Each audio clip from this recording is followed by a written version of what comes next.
হঠাৎ করেই শিলাবৃষ্টি, আর তাতে লণ্ডভণ্ড সুন্দরবন এবং উত্তর 24 পরগনার বিস্তীর্ণ এলাকা। অন্যান্য দিনের মতোই বুধবার ঘন কুয়াশায় ঢাকা ছিল বিস্তীর্ণ এলাকা, কিন্তু বেলা বাড়ার সঙ্গে সঙ্গে এদিন সূর্যের মুখের দেখা মেলেনি। এরপরে হঠাৎই হুড়মুড়িয়ে শুরু হয় বৃষ্টি।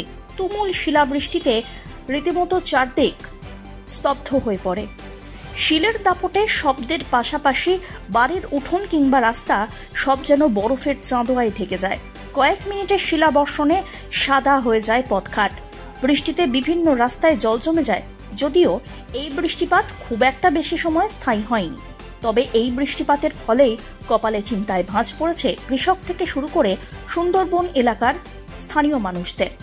কৃষি জমি থেকে শুরু করে কাঁচা বাড়িগুলিতে বিস্তর ক্ষয়ক্ষতির আশঙ্কা করা হচ্ছে।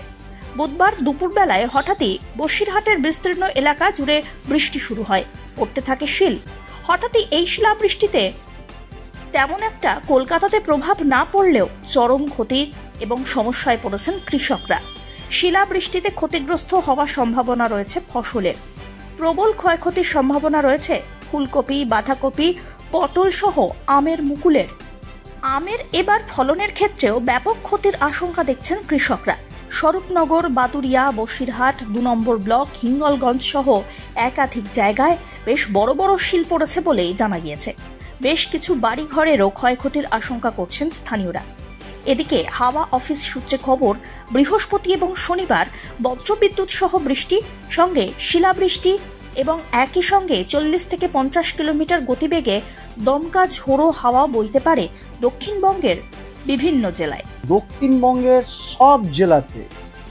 সব জেলাতেই বজ্রবিদ্যুৎ হওয়ার সম্ভাবনা আছে এবং তার সাথে আপনার গাছটি স্ট্রং উইন্ড থাকার সম্ভাবনা আছে। এগুলো ইন ডিটেলসে বলি, যেমন ধরুন বাঁকুড়া, ঝাড়গ্রাম, 2টি মেদিনীপুর, হাওড়া, দক্ষিণ 24 পরগনা, এই জেলাগুলিতে কমলা সতর্কবার্তা দেওয়া হয়েছে। কিসের জন্য? একটা হচ্ছে আপনার আইসোলেটেড থান্ডারস্টর্মের জন্য এবং গাছটি wind speed reaching 40 to 50 kilometre, এবং আর একটা কারণে সেটা হচ্ছে হেলস্টর্ম, আইসোলেটেড হেলস্টর্মেরও কিন্তু সতর্কবার্তা দেওয়া হয়েছে এই জেলাগুলিতে। এবং বাকি দক্ষিণবঙ্গের জেলাগুলিতে আপনার আইসোলেটেড থান্ডারস্টর্মের হলুদ সতর্কবার্তা দেওয়া হয়েছে এবং তার সাথে গাছটি উইন্ড স্পিড 30 থেকে 40 কিলোমিটার প্রতি ঘন্টাতে তারও কিন্তু সতর্কবার্তা দেওয়া হয়েছে। দক্ষিণবঙ্গের সব কটা জেলাতেই এই হচ্ছে চিত্র। আর তবে ফেব্রুয়ারির দ্বিতীয় সপ্তাহে আবহাওয়ার এই রকম রদবদল রীতিমতো উদ্বেগ বাড়াচ্ছে বঙ্গে। Bureau report, one India Bangla.